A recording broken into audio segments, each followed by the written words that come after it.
Describing everything in full English sentences or full sentences in whatever language you speak isn't always the easiest way to give the input to the large language model.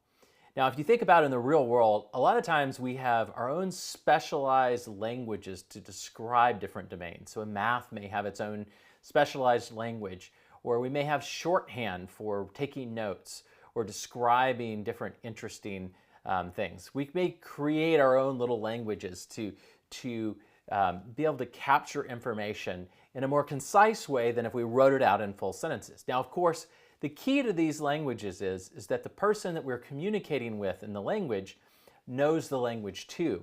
They know the meaning of the different the statements that we're making, the different symbols or words that we're using. Now, as an example of this, we've been doing a lot of work in partnership with the city of Nashville and the emergency responders. And one of the things they do is the operators who are taking calls, and you can imagine this is a really stressful situation. They're trying to take notes down about what's going on in an emergency, and they actually have their own shorthand notation. You can imagine the stress and difficulty of receiving a call around an emergency and trying to take down information that can then be used to, take the appropriate action, send an ambulance or send a fire truck or whatever needs to be done. And so they have their own little shorthand notation.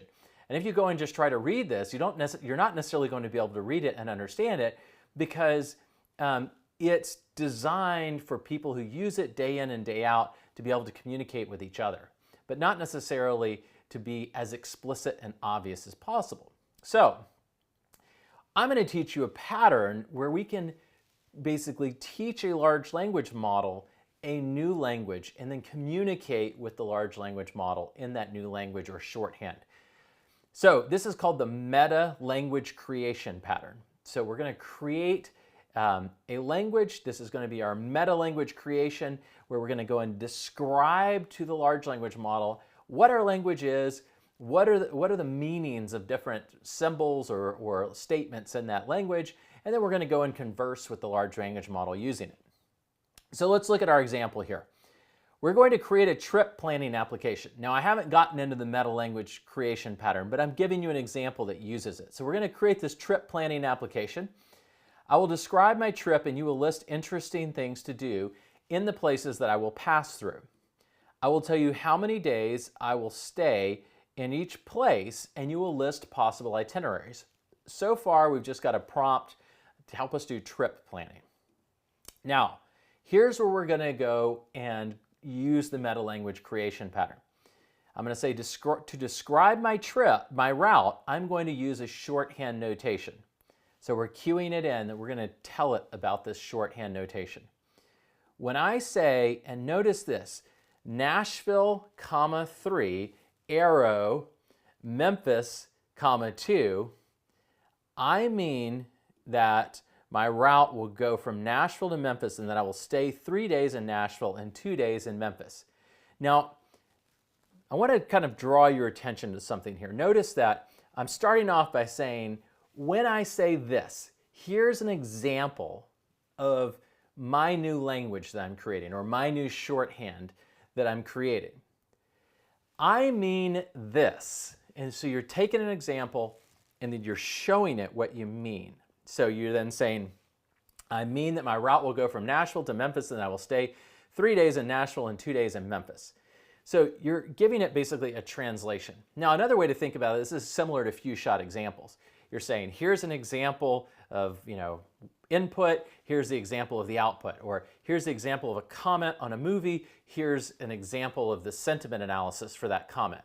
You're kind of doing something similar, except what you're doing is you're saying, when I say this in my language, this is what I mean, and you're showing it the translation and the meaning behind it. The other thing to note is that my notation is much denser than the full English that I'm going to use. So it's Nashville, 3, arrow, Memphis, 2, and it's that short thing is describing this much longer basically statement that says my route will go from Nashville to Memphis, and I will stay 3 days in Nashville and 2 days in Memphis. I could write all this out, but I want to have my notation. Now it goes ahead and trip plans for me on Nashville and Memphis, And I'm going to skip that, and I'm going to go down to now where I have an actual just statement. So notice we've now programmed our new language. We've done the meta-language creation pattern, and now the large language model understands our language.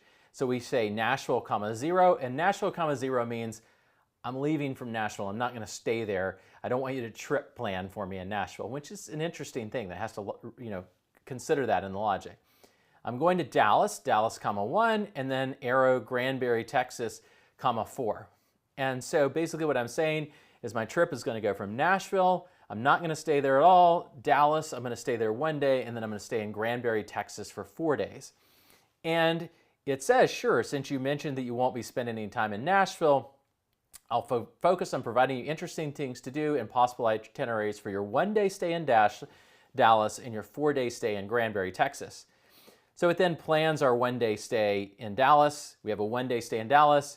It describes what we're going to do on that day. It then describes for Granbury, Texas over here. It says 4 days, and then it describes what we're going to do in Granbury for the 4 days. Now, if I wanted to experiment with different itineraries and I wanted to really quickly have a shorthand for saying, well, what if I did this itinerary? What would I do? What if I did this one? It's a lot more condensed. Now, also, I have to admit, I'm a computer scientist and a programmer, right? So I like having things that look like condensed programming language instructions, but you can imagine a lot of people use shorthand notation abbreviations. You can use them too in the language model. You just have to explain it to it, unless it already knows it. If you're using something that's well understood, you can just say, I'm going to use this language, or I want you to interpret this in the same way that you would interpret it in a math context, and you could explain what that means. So it plans our trip. Then here's where I go and try it again. Look, I'm getting a more complex statement. I'm saying I'm going from Nashville to Fairhope, Alabama, where I'm going to stay 3 days, to Gulf Shores, Alabama, where I'm going to stay 1 day, to Montrose, Alabama, where I'm going to stay 1 day. So now I've got a much longer statement, and if I had to write that all out in words, in full sentences, it would take a lot longer to write it out in full sentences. But I've described the language, and now this kind of crazy string that I've put together, it knows to take that and use it as the input for the trip planning. So now it says Fairhope, Alabama, 3 days, and it gives me my planning for my itinerary there. So it gives me my day 1, day 2, and day 3. It then says Gulf Shores, Alabama, 1 day, and then it provides my itinerary for that 1 day in Gulf Shores, and then it understands Montrose, Alabama, and gives me my 1-day stay in Montrose and gives me examples of things to do. So you can imagine that this is a really sort of helpful capability. You may want to go and start thinking about how do I develop a shorthand notation for the tasks that I do really frequently with the large language model, and where it would save me a lot of time and effort if I could describe what I want using some shorthand, and maybe we can also describe it more precisely. Maybe there's a way to describe it more consistently. So if everybody uses the shorthand, the meaning is less ambiguous because we've already defined it in advance, and there's less variability in the explanation or in how you express it in the shorthand. So maybe you're an organization and you want everybody to express certain information the same way to make sure that the reasoning from the underlying large language model is consistent. And so now it's not always necessarily going to be consistent, but at least you would get the data, entered in a more consistent way. So you could define your own language for your organization for describing certain types of information and teach that to your people so that when they go in and they enter in that information, you're going to have a consistent sort of semantics to what that information means. Now, if everybody goes and just describes it in English using whatever phrasing, whatever level of detail, etc., that they want, you may not get the outcomes you want from your prompt. So by having your own language or shorthand, you can help constrain how you define things, how you express information to the large language model, and hopefully help it reason better.